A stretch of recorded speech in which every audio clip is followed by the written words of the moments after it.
Welcome back, everyone, to the Geeks, Geezers, and Googlization Show, the home of Googlization Nation, where we talk with HR and business thought leaders about the crazy shift going on all around us and explore the disruptive convergence of technology, business, and people.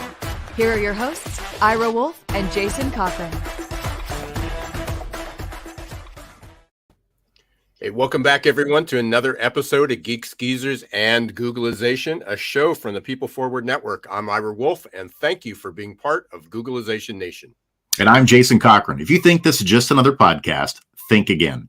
We're the voice of the most important, crucial conversations that are confronting business leaders and people today.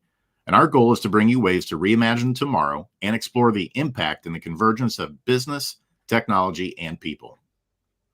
This episode of Geeks, Geezers, and Googlization is sponsored by our partner, Y Institute, your personal and professional GPS for a meaningful life and purpose-filled career. We'll be talking more about them in just a few minutes. Our conversation today is with Liesel Mertes about empathy and it couldn't come at a better time, Jason. Just yesterday, I had the distinct pleasure of presenting the Everywhere Workplace in a Never Normal World at the 8th Annual Evolution Conference. The room was packed, over 300 people. There was 800 people in attendance, so almost half the group was in my session. As a speaker, watching event planners carry in additional chairs to give seats always gives a speaker a boost of energy and confidence. But I got to tell you, the responses that participants gave to a few of the polls that I posted reveals that businesses have a really long way to go in getting the people are our most important asset right. For example, I asked the attendees how many people felt respected yesterday. The answer, only 30%. I asked how many people felt joy. The answer, 48%. How many people smiled yesterday? Only 30%. What's more disturbing is that this was a leadership conference. I wasn't talking to a group of frontline workers. These are the leaders and managers in companies. Many are the owners and executives.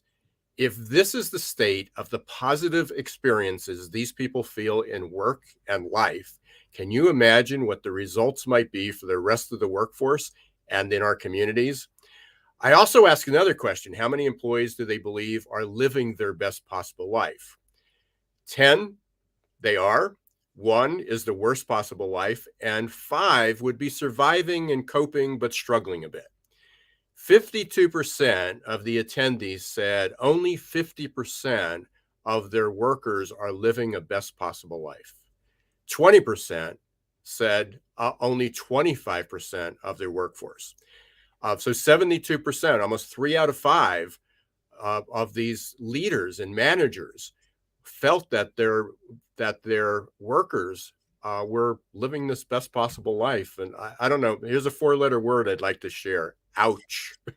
I can't wait to hear what Liesel has to say and how she can help us raise this awareness. And it's a pretty low bar to step over. So hopefully everybody's listening and takes advantage of this. But first, it's time for our Perfect Labor Storm. And on each episode, we take a few minutes to focus on one disruptive, surprising, or worrisome trend that we believe you should know. And here is today's Perfect Labor Storm information. Of course, it's related to what we're talking about. A study conducted by OnePoll is quite fitting. It indicated 62% of American workers worry their bosses would judge them for taking mental health days. According to Business Solver's 6th Annual State of Workplace Empathy Study, 68% of CEOs admitted they fear they will be less respected if they showed empathy in the workplace. That same study found that 76% of employees, there's a trend going on here, 76% of employees believe an empathetic organization inspires more motivated employees. And in a recent 2021 Ernst & Young survey, 89% of employees agree that empathy leads to better leadership. Those stats are pretty eye-opening there, Ira. And, I think we've all probably experienced or been the deliverers of bad empathy at times in life. Sometimes it sounds like this, like if you've lost a loved one, you've probably heard someone say before, well, at least they aren't suffering anymore. Or maybe you shared something about having a hard day and someone's response is, well, at least you don't have to deal with, and then they fill in the blank with something that's going on in their life. Or how about this one? You open up and you share something about a hardship that you're going through. And the person responds with, well, the same thing happened to me when. I'm guessing these sound pretty familiar because they happen way too often in tough life situations. But I got to tell you, just a personal story here, real quick, before we bring Liesel on to talk through empathy in the workplace. One lesson I learned on this topic of empathy happened many years ago when I used to work in schools as an educational psychologist. A principal at one of the schools where I worked was frustrated with a third grade student who was consistently showing up late to school by a few hours each day on his bicycle. And the principal asked me to be present when he was going to question the student about this. Some of the thoughts and the assumptions that were going through the principal's head in my head at the time were, why doesn't the student ride the bus? Why can't the student get up early enough to get to school on time? And why does he think he can show up late without there being any consequences? Turned out we were totally wrong and misguided in our assumptions. The student shared that his mother took him to a different house most nights in the county along with his bicycle, often just dropping him off with mere acquaintances or people that he didn't even know. He was then responsible for getting himself up in the morning and figuring out how to get to school from this unfamiliar place where he'd stay that night. So he'd hop on his bike when he woke up and he'd start riding. And he'd ride around until he could find a gas station or a store that was open where he could go in and ask an unfamiliar adult for directions on how to get to his school. This student didn't need an inquisition. He needed a supportive community. And that's why he tried his best to make it to school despite his circumstances. The lesson I learned from this was needing to have a posture of curiosity instead of judgment. And the truth is, this isn't all too different from what happens in our workplaces with adults too. How often do we or people we work with jump to conclusions about coworkers without asking questions first to understand their reality? Well, today, Liesel Mertes, our empathy guru, is going to show us what healthy empathy in the workplace looks like, and I can't wait for it. And before we get there, I just want to remind everybody that we do offer SHRM credits, HR credits. For anyone who listens, you can simply go to googlizationnation.com on the upper right corner on the menu. There is just click on podcast, and there is a form you can download.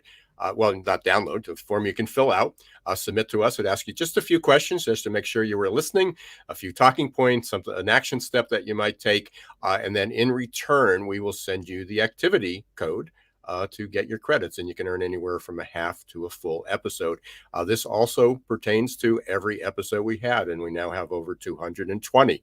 So you can get quite a few credits from us. While you're up there, please subscribe to Googlization Nation. It's free, and you'll hear a lot more. You'll be updated with newsletter and a number of events that are coming out and some special offers.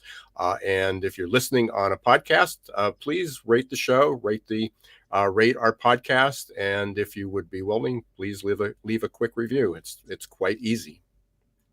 Perfect. And so this seems like a perfect time to go ahead and bring Liesel onto the show, and let's talk a little bit of empathy in the workplace today. Liesel, welcome to Geeks, Geezers, and Googlization. I'm glad to be with you today. Thank you so much for being with us. And Liesel, probably a good place to start is you are an empathy guru and a consultant who works on this inside organizations. How did you get to that point in life of this being your gig, of what you do? Well, first off, I think it's one of the most interesting and impactful fields of management development and just leadership studies right now. But it's a new and emerging field that I came through my own life experience. You know, you shared a story at the top, and I believe as humans, we're really meant to connect with stories at a primal level. The origins of what led to me establishing Handle with Care Consulting about 4 years ago actually began when I was in business school. I was a first-year MBA student. I had 2 young children, and I was unexpectedly pregnant with our third. That was not in our strategic plan, but I was starting and sitting in finance class and going to my prenatal appointments. And we found out at the 20-week scan that our daughter, a little girl named Mercy Joan, actually had a pretty profound birth defect. It was called an encephalocele. It was this condition that there's a wide range of outcomes. It can have mild impairment, it can be terminal, it can be something that requires surgery, but they really don't know until you get an outside the womb MRI. So I carried her to term. She was born and she actually died just 8 days after that. Um, that has ripple effects into so many aspects of my story. But as it relates to what I now do, it was also this moment as a high achiever, as someone who accomplished many things easily and well. I knew that I was not okay. I needed a lot of support, and some people were really well equipped to give it, and some people had no idea how poor they were at it and how much they missed me when they missed me. And in a meta context, I was in this expensive program for 2 years with all kinds of classes and touch points and supplemental activities devoted to the art of managing people. And I realized, how are there not, 5 minutes of a single class session that are devoted to managing people in the midst of disruption, which in the life of a manager, disruptive life events, whether it's your own or someone else's, happen all the time. So that was a first step that led into many roundtables with people who had gone through disruption or HR directors, and research, and realizing this wasn't just a human need, but also a business need as well. Yeah, thank you for sharing that, Liesel. And I mean, you can just tell that this is something that you've lived through, and you've now turned it into a passion where you're helping people develop this. And it is a skill that has to be developed, right? It's not just something that many times just happens naturally. As we talked about at the top, sometimes the words that come out of people's mouths, you're like, whoa. And sometimes it might be our own mouths where we're like, did I really just say that? Right. But one thing I want to ask you is, we often hear the terms empathy and sympathy maybe used interchangeably, but they're different, right? How are they different? They are different, and there's a great Brene Brown little animated video if you want to get like a nice visual of it. Sympathy tends to be like, "Oh, poor you, something has happened to you." It is an aspect of remove from it, whereas empathy is connecting more to the emotions that underpin the experience. It's not, "Oh, Jason, you had a parent die. I've had a parent die." I get it. Like empathy can emerge from that space, but actually defining empathy that way can lead to some distance, because if we think, "Oh, I've never experienced that. I have no idea what that's like. I don't know what to do. I don't know what to say." All of those pivots mentally actually move us away from people. When we think about empathy, which is experiencing something in common, it's much more helpful to think about the emotions that underpin the experience. That's another line of Dr. Brown's. What are the emotions that are underneath the experience? Now, you might have had a parent die. I have not. Instead of that moving me back, I could think instead, what emotions might you be feeling? You might be sad. You might be lonely. You might be really angry. And the fact is, I actually have felt sad, lonely, and angry. And although this isn't 100%, I might not get it completely right. The things that help me when I'm sad might not help you in the same sort of way. It moves me a lot closer to feeling a sense of agency, care, and connection than just all of those things of backing up that sympathy or empathy that is rooted only in shared experience does. So Lisa, yesterday, as I said, I was doing this presentation, and it was about the employee experience, and certainly part of that is leaders having empathy, coworkers having empathy, understanding the plight of people, and again, people are living all these different lives, and everybody will have a story. But a really interesting comment came up at the end. One of the other consultants came up and approached me, and I don't believe I ever mentioned the word empathy during the course, but we talked about it, or not during the course, but during the session. And she said something about that it was a trait. She says, I really struggle because I don't have that empathy trait. And I said, but it's an ability. It's something that we can learn to do, and we have to step out of our comfort zone and so forth. So that's the first I guess, question I wanted to ask you. But then she came back and she said, but I'm just not good at it because I'm an introvert, which I thought was really interesting. It's like, okay, here we go down that path again, that rabbit hole. Extroverts are really good at empathy, and introverts aren't good at empathy, which I know is totally false. But I'd love to hear your comments on both aspects of that. Is it a trait or an ability? And how do different personalities relate to empathy? It's a great question. I'm not surprised that you heard those things at a leadership conference. Those are limiting beliefs that would keep you stuck in suboptimal habits. And I will answer your question, but I hear that again and again. Believe it or not, there are a number of people who get to leadership positions, and it's not because they're actually good with people. And it tends to be a pass that they want to give to themselves, and that they want other people to extend to them. Well, their numbers are off the chart, but they're just terrible with people. I'm Um, shocked. I know. I'm going to choose a third option. I'm going to, trait and ability. I like those words enough. I prefer, when I talk about it, I say it's a skill set. It is a skill set. And the truth is that some people do come to it more naturally. We can't deny that. We experience that even if we don't have language for it in our worlds. There are some people that are a lot more naturally gifted. They are inclined to do this. They are natural connectors. They are intuitive by nature. Maybe extroverted features into that, although it doesn't have to. There's some really great people at Empathy who are introverted. One of the best ways that I have found to introduce the skill set to people is I like to talk about what you have in your empathy toolkit. It's predicated on personality, on life experiences. We have our go-to tools. And because we're a grief adverse culture, we don't like looking at our toolkit until we have to reach for something. And then we're just reaching for the same thing, and we're regurgitating like what great Uncle Jack said to you at your first funeral when you were 9 years old. Like, tomorrow's another day. And you just think that's what you say to people because we don't train for it. How I like to introduce people to what is in their toolkit is through empathy avatars, which are some memorable types that allow people to identify some of their go-to coping mechanisms in their own disruptive life events or in other people's. For example, a skill like an avatar that we really like, they often get promoted to high levels, is a fix it Frank mentality, where any disruption is a problem to be fixed. Like, oh, something difficult's going on. Well, have you tried this? What about that? How about that?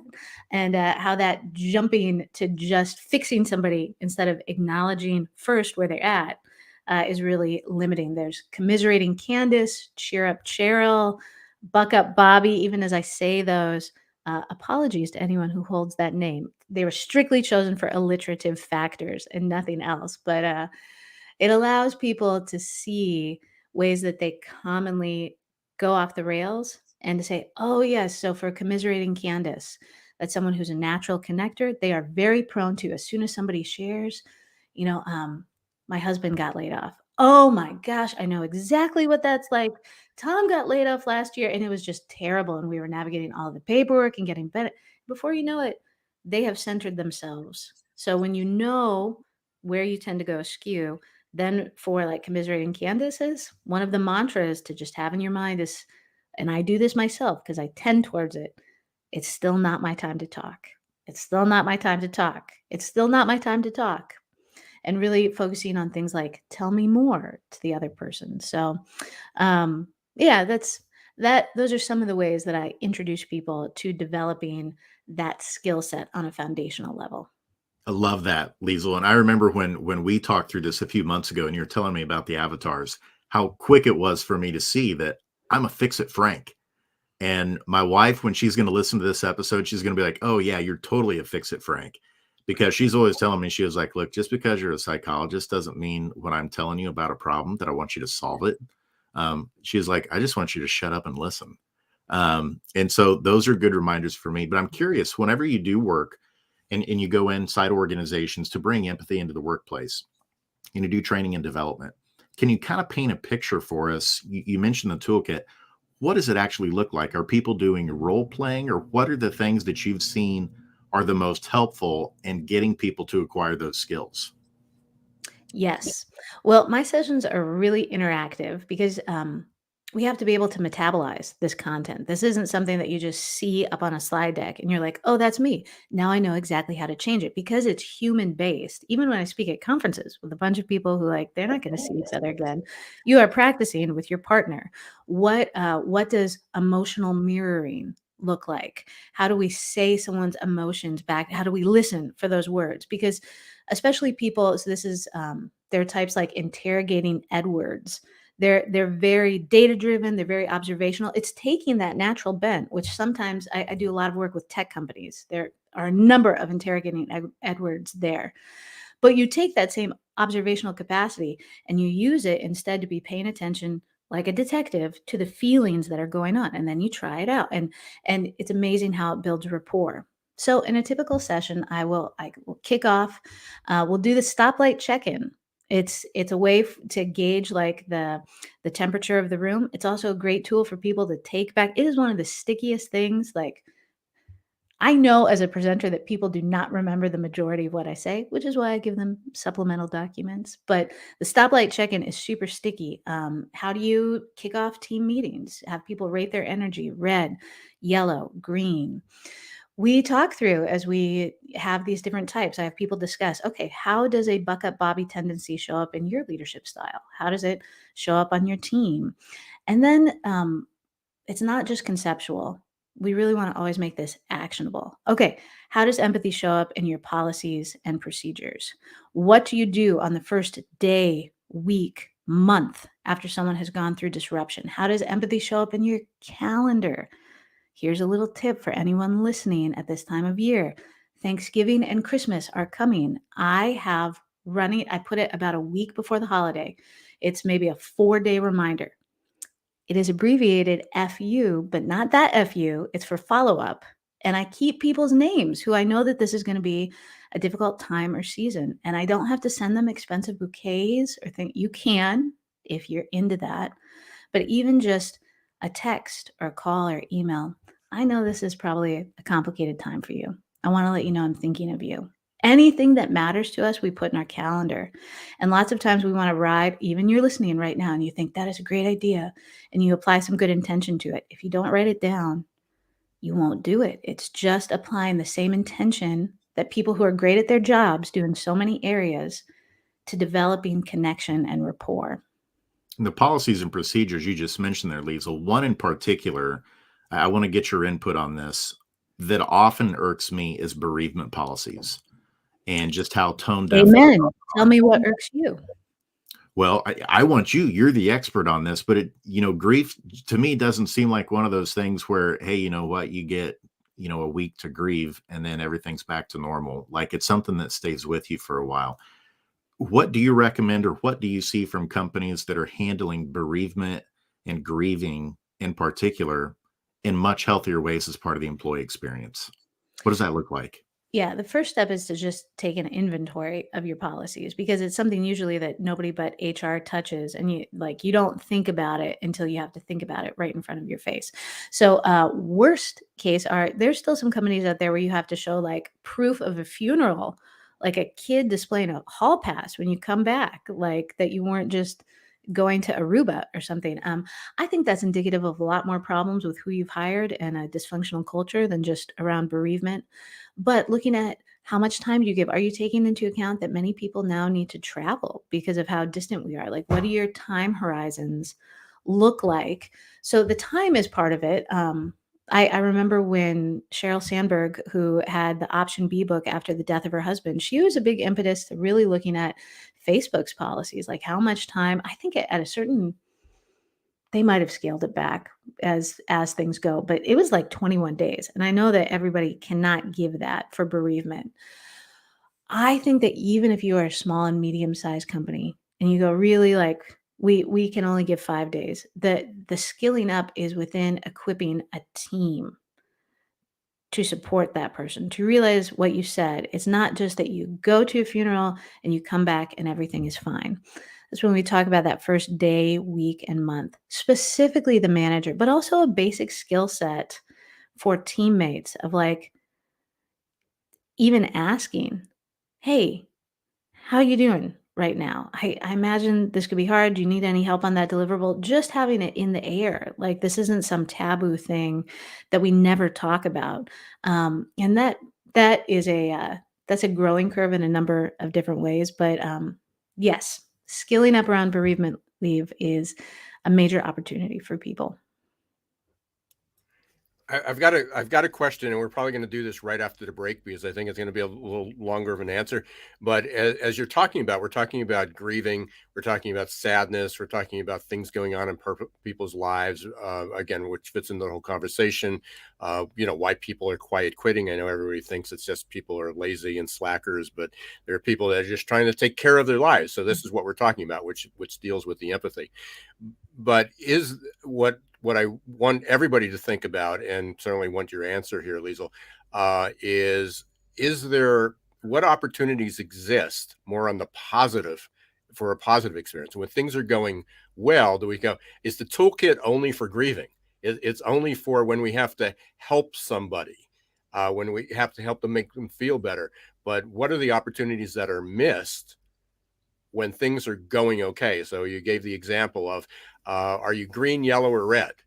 And let's say everybody puts green, and they go, oh, good, we don't have to talk about empathy today. We can put that aside. We're all good. So I'd like to hear your comments on that, because I think that's really important, that people just say, oh, well, we have HR to talk about. They're the people that need to deal with empathy, or this person's really good at that. And it's not something you can delegate. So, or leaders shouldn't delegate it anyway, unless they're really, really bad at it. So we're going to take a quick break. You've been listening to Geeks, Geezers, and Googlization. We've got Liesel Mertes today, and we're talking about empathy, not only in the workplace, but in lives, but especially in leadership and management, and basically the whole workforce. If you have any questions, please post them. If you're watching on YouTube, LinkedIn, Facebook, please post them. We'll try to get to them. If not, we can follow up afterwards. Remember to go to googlizationnation.com if you're not a member already, and join Googlization Nation. And we're going to take a really quick break, and we're going to hear from two of our sponsors. Stay tuned. We'll be back. For most of us, change is freaking terrifying. And unfortunately, there's no app to adapt. That might change in the not-so-distant future, but for now, we're on our own. That means we can either accept our default future or reimagine our tomorrow. For those of you who choose default, good luck. Just remember, there's no pause button for change. You can't turn back the clock, and there's no get-out-of-jail-free card in this age of perpetual uncertainty. Like it or not, change will happen all around us. And that change is not becoming just more disruptive and frequent, but volatile, uncertain, complex, and ambiguous, or VUCA. Fortunately, you can make change work for you and turn it into your personal and competitive advantage. Reimagine your future to one in which you're living with purpose, you're happy, and you're growing, thriving, and flourishing. If you're ready to rewrite your next life chapter and regain control of your destiny, in this never normal world, your journey starts here. Contact the leader in adaptability and making change work for you, your team, and your organization. Ira S. Wolfe, adaptability.expert. There's a certain kind of coach who believes what we believe, who leads people to greatness, who gets people unstuck, who unlocks all of your passion. A coach who helps people discover what drives them, to tap into their superpowers. That knowing your why is the first step to untap potential, to focus, to breakthroughs. A coach who's looking for a better way. Are you that coach?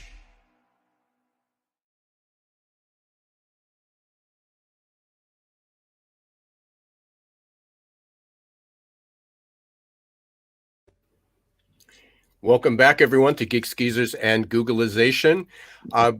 If you'd like to learn more about adaptability, we've been talking about the Empathy Toolkit. You can go to adaptabilitytoolkit.com and you can learn about the AQAI, the Adaptability Quotient. You can learn about AQ Mindset, which is about our coaching program for growth mindset, and also learn about how to discover your why. When we left off, we were talking about empathy, speaking of Empathy Toolkit. And the question that we had is, how does empathy play, or what role does it play when things are going well? That is not just something that we reach for to fix a negative or a sad or a bad or a grieving situation. Great question. Because also I'll address an underside of it. I don't work with companies who I'm like their first touch point of culture. They're like, everything here is terrible. Nobody cares about people. Let's talk about empathy.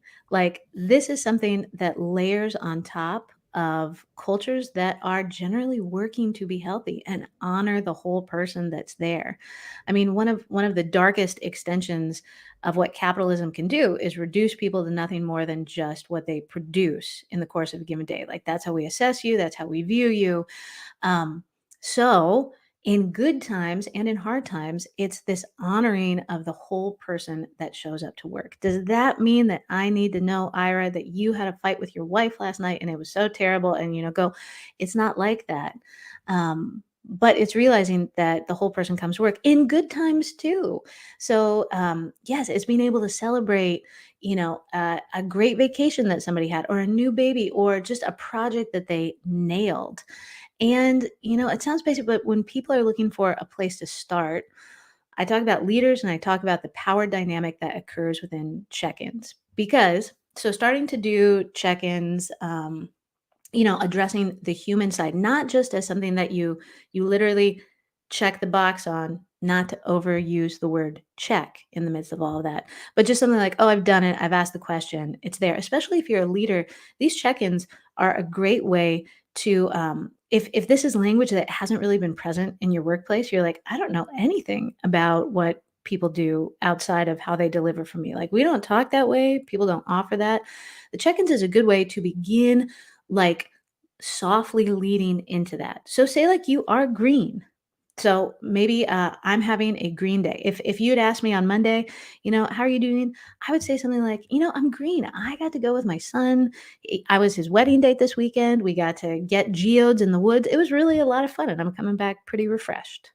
That's tight. That's not leaky. That's not taking up too much stuff. But suddenly, especially if I'm a leader, people underneath me are like, oh, we can talk about stuff like that. And maybe they're going to be a little bit more like, you've opened the door. It is a heavy and hard ask if you're in a culture that isn't used to doing this, to have all the people underneath you being like, spill your stuff. Tell me, how are you really doing? If that culture is not present at the top, and if leaders aren't doing that, and one other thing to note in being able to just make it more available, I encourage leaders, if they're learning this, like, to be able to share a story of how they needed support in a good time or in a bad time in the workplace, and just be able to, like, humanize it. I remember about 10 years ago, we were moving and I needed extra time just in moving all the stuff. And there was a project that actually somebody picked up some slack on, and that was so helpful for me. That's the sort of culture that we want to be here. We acknowledge that you have more than just deliverables going on. And isn't it great that we're a team that can help each other in times like that? So those are perfect examples, Liesel. And as you're mentioning those, I just am wondering, we have a lot of folks who listen to the show who are math geeks. They're always wanting to be able to measure stuff. And so I'm wondering, have you seen, are there ways to measure and capture these things that can help roll up to senior level leadership to get an idea of how much of an empathetic workplace are we actually creating here? Do we have some metrics around it?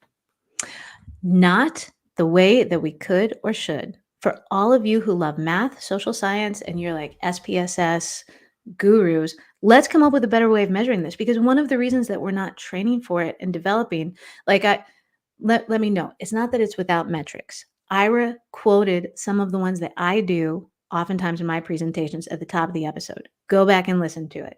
But, I'd add to it, like, in this Business Solver report, only 37% of executives even knew if their company offered mental health benefits. That's not saying that they knew what they were, just even knowing if they did. There's a huge disconnect, and reports keep coming out in Forbes and Harvard Business Review about the need for it. But as to actually measuring the impact, like I can tell you about companies that I have worked with over the span of a year or a year and a half, personal stories of people growing in this, feeling more connected. But what we really do need is a better tool to capture and measure this. And it's hard because empathy is also an art of human connection. So we don't want to reduce it just to numbers. So someone who's skilled, I actually have a social scientist friend who I know is listening today.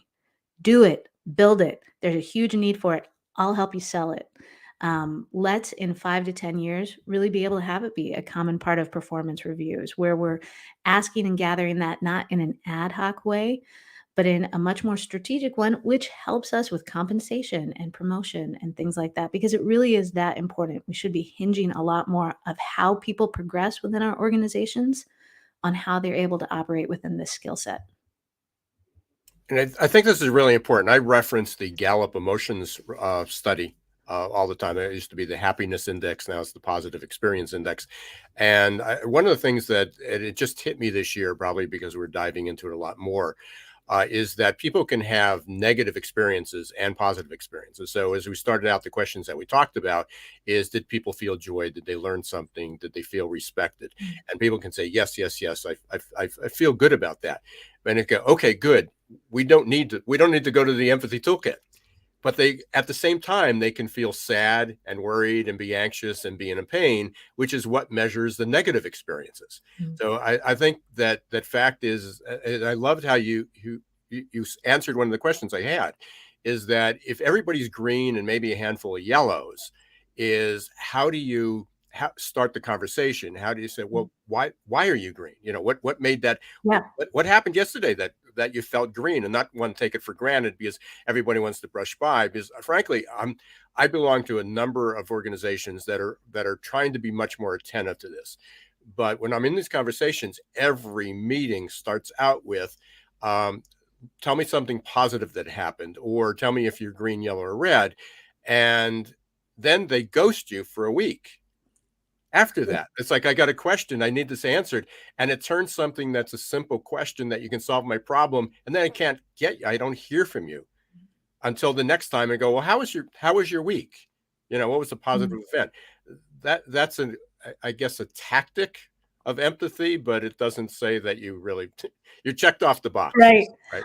I am also the host of a podcast where I interview people. It's the Handle with Care Empathy at Work podcast. But I remember an interview because I interview people who go through disruptive life events. And it was Jason Seiden, and he was sharing about the death of his child. And in the midst of doing that, he talked about what it could feel like when he was with someone in a workplace setting. And it was like they asked, but there was no time in the meeting to even hear the answer. And like, like there wasn't even budgeted time. There was so much to do.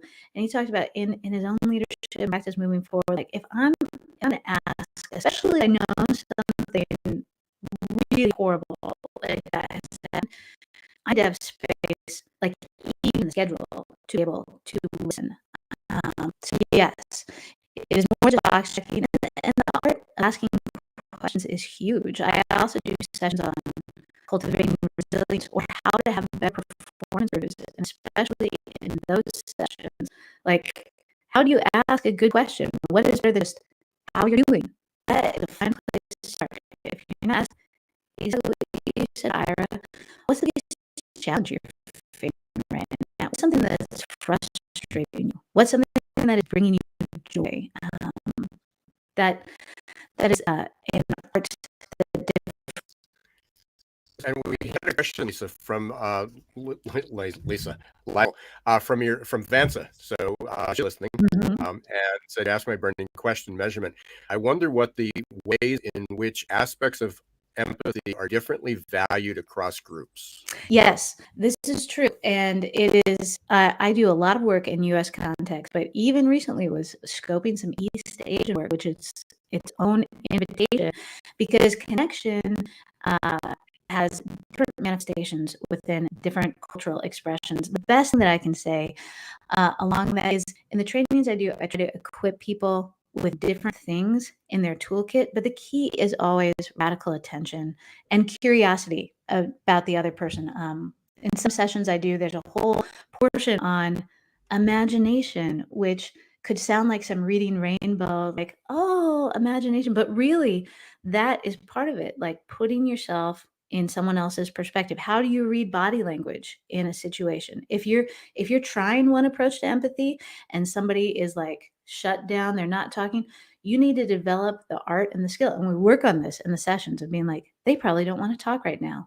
And don't take that personally and keep pressing into the issue. The goal is to have enough tools in our toolkit to be able to do that. But yes, even as I teach on like empathy and Zoom, I always say, so I was doing a Midwest centered session. And I say, okay, in our context here in the US and specifically in the Midwest, leaning forward and nodding and maintaining eye contact tends to be a way to show people that you care.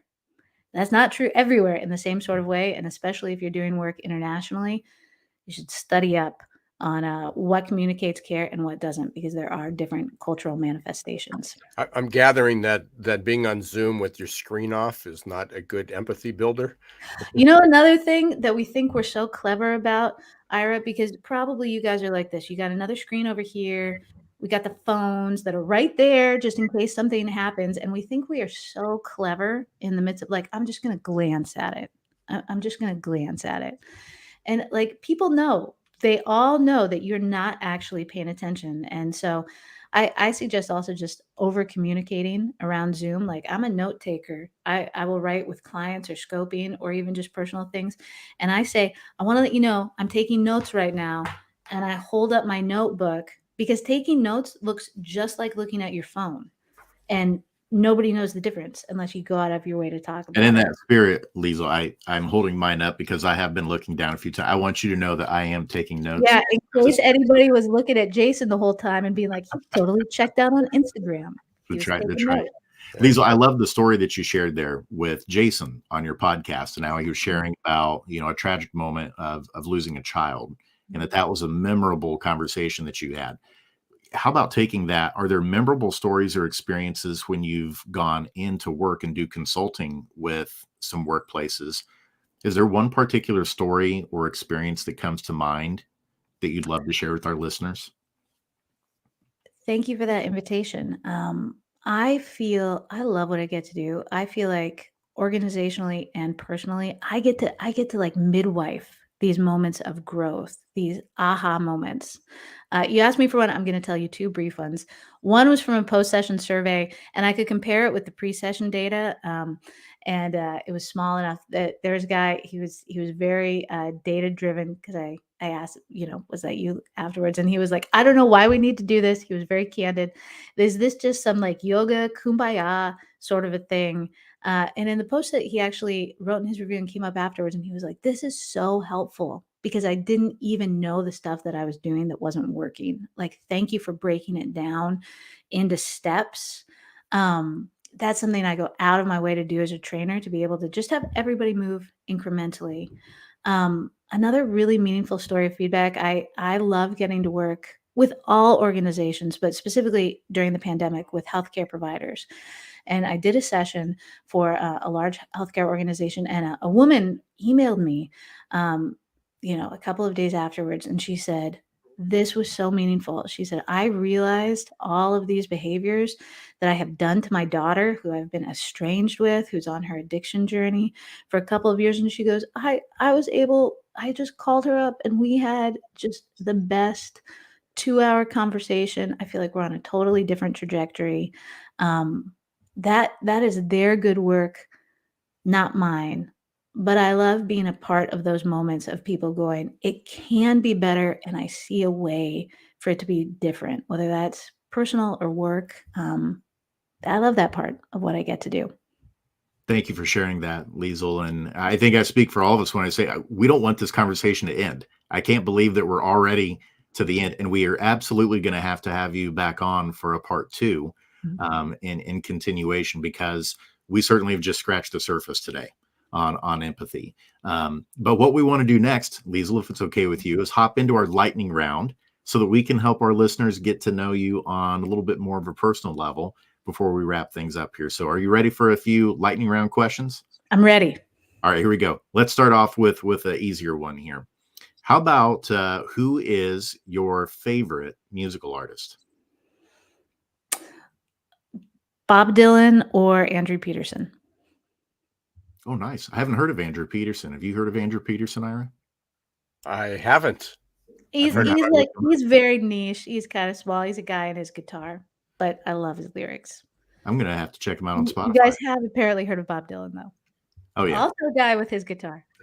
That's right. Robert Zimmerman, right? Mm-hmm. How about favorite location on Earth? If you could go on a vacation somewhere, where would you pick? I would either go to Sedona or I would go paddleboarding with my husband in the Apostle Island Sea Caves in northern Wisconsin. Both great trips. Both great trips. And you also win the award for the most specific location that we have ever received on that. I absolutely love it. Usually someone will just give the name of a city, but you have a specific location within a city. I love that. And the activity. Paddleboarding would have to be part of it. Love it. Love it. How about if you could choose any superpower, what would you choose? I'd probably want to fly. I feel like that would be really convenient. Right. Yeah, especially with all of the layovers and cancellations. I don't want to read people's minds. I feel like that would just destroy my vision of humanity. Or teleport. No, I don't want to fly. I want to teleport. Thanks for allowing me to process that. I definitely want to teleport. There you go. I love it. Absolutely. And then one more. How about what's the best piece of advice maybe that you've ever received?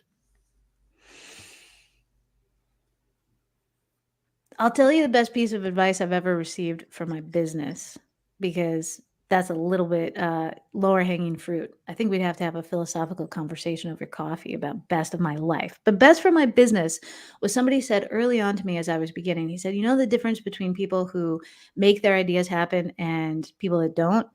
And I said, no, tell me. And he said, they just keep doing it. Like they keep doing their idea. They keep finessing it. They keep working at it. There's so many people that quit along the way. And that feels very resonant. That feels very true. Just keep doing it. Not the same way that's not working, but be willing to just stick with it. I love that. Persevering through it all. And certainly that takes empathy as well, to work through those things. With yourself. Absolutely. Absolutely. Well, Liesel, we cannot thank you enough for coming on the show. And obviously, for those who are watching, you can see we've got lieselmertes.com on the screen that's scrolling there. That's where you can learn more about her work, where she does empathy consulting in the workplace. But for those who aren't seeing it, it's lieselmertes.com. And that's where you can go and learn more information. And also, Liesel, looks like just like Ira and myself, you love to be on LinkedIn. I see you're very active and post a lot of wonderful content. Is that another great way for people to get in contact with you? That's another great way. I mean, who wants to spend time on Facebook? Spend time on LinkedIn instead. You can make it feel like a business thing. That's exactly right.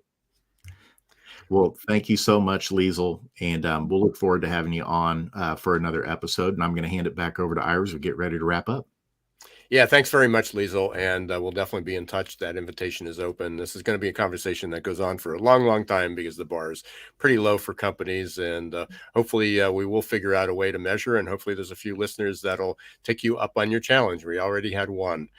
So again, stay safe and we'll have you back soon. Thank you. Ira, what was, there was so much that we covered there, but what were some of the big aha moments or takeaways that you had today with Liesel? I think the one point that really hit me was that, and again, I just never thought about it before, was empathy isn't just, we just can't reach for that empathy toolkit when we're grieving or when people are sad or when people, you ask how to rate people and they say they're yellow or red and say, oh, we need to talk about that. But you can also, empathy has a role when people are positive. And I also, or feeling green or they're experiencing joy, but you can experience the joy and negativity at the same time as well. So I think that was the one. It was also really interesting because it was real hot on, because it was asked yesterday, is it a trait or is it an ability, and certainly a skill, something that people can develop. But, as we suspected, for some people, it's going to be easier than others. But I thought that was a great question that was asked about, are there different groups that experience it differently? And we thank our audience member who was able to share that. That was an incredible question. I hadn't thought about that one, but I'm glad that we went there with Liesel today. The piece for me that she shared that's going to stick with me moving forward, when we started talking about bereavement as one aspect within business where empathy really needs to be displayed, we were talking about, she said, it's not just about the number. It's not just about, if you're an executive, if you're an HR leader, of just saying, okay, we're going to move it from 7 days to 14. She said it's about equipping the teams and the people that surround that person when they come back to make sure they have the empathy skills to be there to support and nurture and guide that person as they're reintegrating back into work, now with this new part of their life that's with them, this grief that's happened. That was profound to me, because I think so often we think in terms of what's the quick and easy thing we can do in terms of a policy and procedure. Let's adjust the number. And while that might be part of the equation, we're leaving off the table the most important part, which is this is about equipping people with the human to human skills to nurture, support, and help people grow. And that for me was something that I'll take with me, and certainly am going to continue pointing some folks Liesel's direction that can use that type of development and growth. Because as you shared, Ira, we need more organizations that are bringing empathy into the workplace and living it out with each other. And we certainly have a lot more a lot of work to do. And the conversations are just there. We talk about employee experience all the time, but this is part of that. I mean, this is a leadership skill. So we have a long way to go, Jason. We sure do. But that's it for us today. Googlization Nation, we want to thank you for tuning in. Thank you to Liesel for joining us today. If you have not subscribed to the podcast, please do so. We'd love it if you also drop us a rating or review. And also, you can join Googlization Nation, our community. We have some really exciting things that are coming out around the corner with the community. And also, thank you for helping us make it into the top 1% of all podcasts in the world in popularity. That's because of our wonderful guests like Liesel, our amazing loyal listeners, and of course, our partners at People Forward Network.